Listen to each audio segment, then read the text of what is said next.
Tale of the Brave. Tale of the Brave.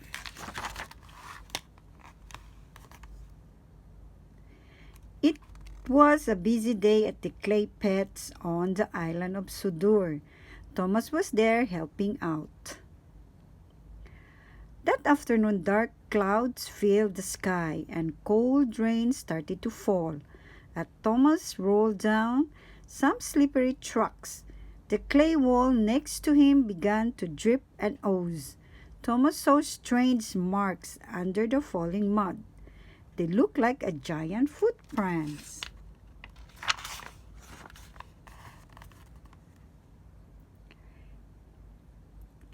Later at Brendam Docks, Thomas told Percy about the footprints. I don't know what could have made them. They were bigger than any animal on Sodor. Do you mean they are from a monster? Percy wished. Don't be silly, Percy. There's no such things as monster.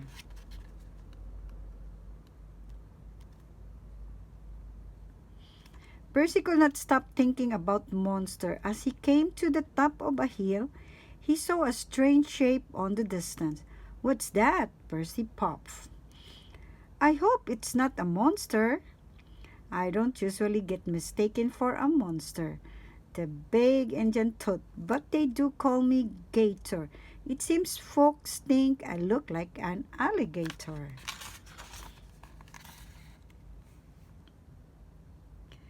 Everywhere Percy went that night, he thought he saw strange creatures.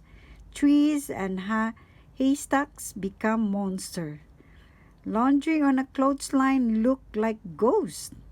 Percy was so scared, he did not even deliver the mail. The next day, Percy saw James. Hello, scared Injun. James puffed. Seen anyone monster lately? You can tease if you want, Percy pipped. But Thomas saw giant footprints at the pits. There's might be monster on Sodor. James was busy thinking about monster when he turned the corner into the scrapyard and came face to face with jagged teeth and crooked claws. No, James pipped. Help! James realized it was only a pile of broken metal.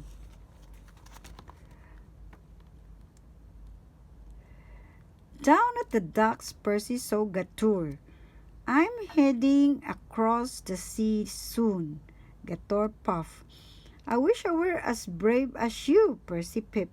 Being brave is not the same as not feeling being brave is not the same as not feeling scared, Percy. Being brave is what you do even when you feel scared. Percy decided to be brave and pull the mail trucks that night. His boiler bubbled boldly as he chugged across the countryside. Nothing scared me. Gatur is right, he thought, and I can be brave. Meanwhile, Grumpy James was not as happy. He needed to haul a train full of fresh fish. As he rounded a bend, he saw a large, shadowing shape. He did not realize it was only Gatur. James raced away. He was so frightened that he jumped off the trails into a pond.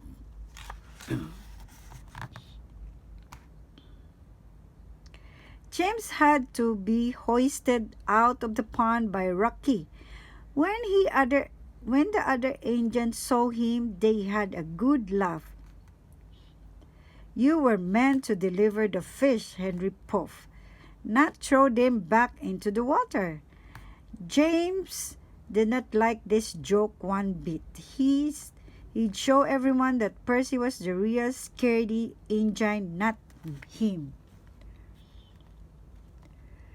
That night, Percy saw something unusual, something big. This wasn't a hay truck stuck or a funny-looking engine. its groom and flashed its big teeth in the moonlight. Percy did not want to be brave anymore. He dropped his mail trucks and raced back to the sheds. The next day, Thomas saw James with a truck full of scruff, right where Percy had seen the monster. James, Thomas thought, you made a monster out of scrap metal to give Percy a fright. You need to find him and apologize. The two engines split up to find Percy. Percy found Gatur on his ship. I'm going far away, Percy puffed. I'll show everyone how brave I can be. Gator thought for a moment. Running away from your problem is not very brave, Percy. Thomas trudged across Sodor looking for Percy. But when he heard a distant ship blow its horn, a terrible thought flew into his funnel. Oh no, Thomas peeped. I know where Percy is going. Percy, calm down, Thomas whistled. You can't leave. Gator peered over the railing of the ship. Percy's not here. Thomas could not think of only one other place where Percy might go.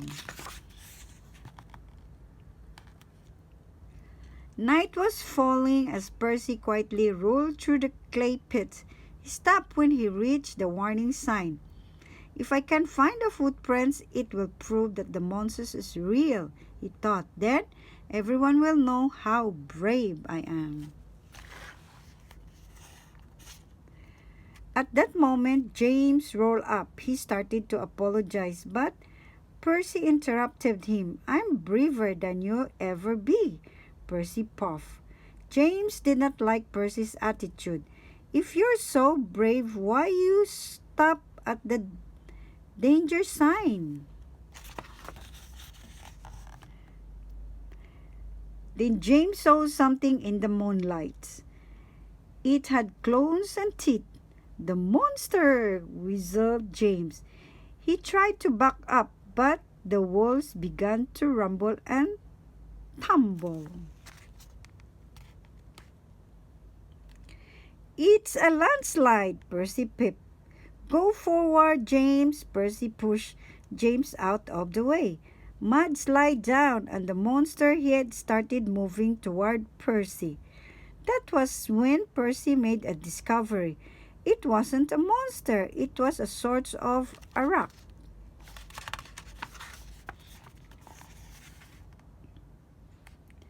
The next day, Thomas carried a group of scientists to the clay pits. They were amazed by what Percy had found in the mud. It's a dinosaur fossil. One scientist explained to Thomas, fossils are what we call bones that have been in the ground for millions of years. Soon the fossils were put on display in the town square. Sir Topham Hatt addressed the excited crowd. Today was made possible by a very special engine, Percy. It's not only a really useful fossil hunter, but also one of the bravest engines on Sodor. But Percy was not there. Percy was at the dock saying goodbye to Gatur as the ship sailed away. James rolled up and apologized to Percy. Gatur, give me one more piece of advice, Percy popped. James pulled closer to hear the wise words. He said not to let you near the pond anymore. Even James thought this was a funny joke that friends whistle with joy. The end. Thanks for watching, kids. Enjoy. Subscribe for more.